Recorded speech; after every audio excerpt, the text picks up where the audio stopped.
Praise the Lord. ஆண்டவரும் இரட்சகருமாய் இருக்கிற இயேசு கிறிஸ்துவின் இனிதான நாமத்தினாலே இந்த காலை நேரத்தில் நான் உங்களை வாழ்த்துகிறேன். இன்றைக்கு நம்ம பார்க்க போகிற காரியம், ரகசிய வருகைக்கும் இரண்டாம் வருகைக்கும் உள்ள வேறுபாடு என்ன?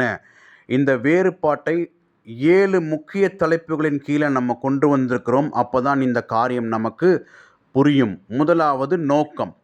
ரகசிய வருகையினுடைய நோக்கம் விசுவாசிகளை கர்த்தர் தன் பக்கமாய் சேர்த்து கொள்ளுவார். ஆனால் இரண்டாவது வருகையின் நோக்கம் இந்த உலகமானது நியாய தீர்ப்பு அடைய வேண்டும். இதுதான் இதனுடைய நோக்கமாயிருக்கிறது. இரண்டாவது காலம்.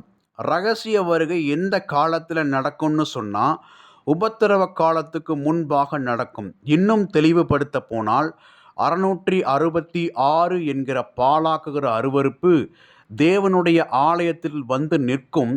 அந்த ராத்திரியிலே ரகசிய வருகை வரும் என்று சொல்லி நம்முடைய வேதம் நமக்கு தெளிவாக சொல்லுகிறது. ஆனால் இரண்டாவது வருகையானது உபத்திரவ காலத்துக்கு பின் நடக்க போகிற ஒரு விஷயமாக இருக்கிறது என்று சொல்லி நம்முடைய வேதம் நமக்கு கற்றுத்தருகிறது.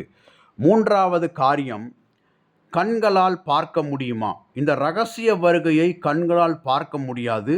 யாருக்கெல்லாம் எக்கால சத்தம் கேட்கப்படுகிறதோ அவர்கள் மாத்திரம் மறுரூபமாகி இந்த காரியத்தை கண்களால் பார்க்க முடியும். ஆனால் இரண்டாவது வருகையை அனைவரும் கண்களால் பார்க்க முடியும் என்று சொல்லி நம்முடைய வேதம் நமக்கு இந்த காரியத்தை கற்றுக் கொடுக்கிறது. நான்காவது, இயேசு எங்கே நிற்பார்?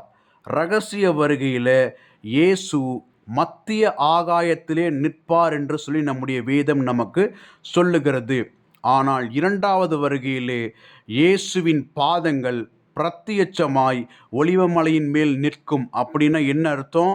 இரண்டாவது வருகையிலே இயேசு ஒலிவமலையின் மேல் நிற்பார் என்று நம்ம இந்த இடத்துல அண்டர்ஸ்டாண்ட் பண்ணிக்கணும். ஐந்தாவது காரியம், விசுவாசிகளுடைய வேலை என்ன? ரகசிய வருகையிலே விசுவாசிகளுடைய வேலை கர்த்தரிடத்திற்கு பறந்து செல்லுதல்.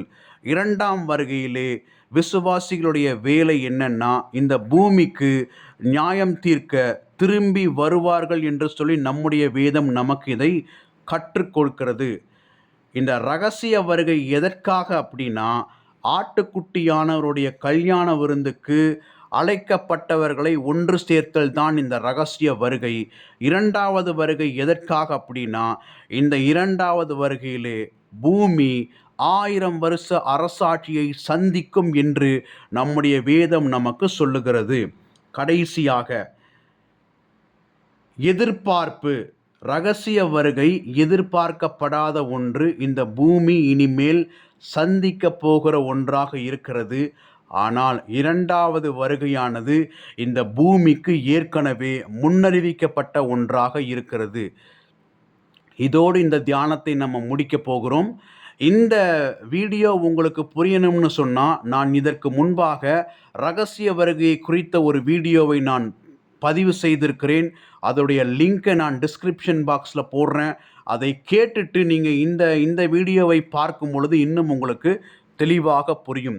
மேலும் பல ரகசியங்களை அறிந்து கொள்ள எங்களோடு இணைந்திருங்கள். கர்த்தர் நம்மை ஆசீர்வதிப்பாராக. ஆமேன்.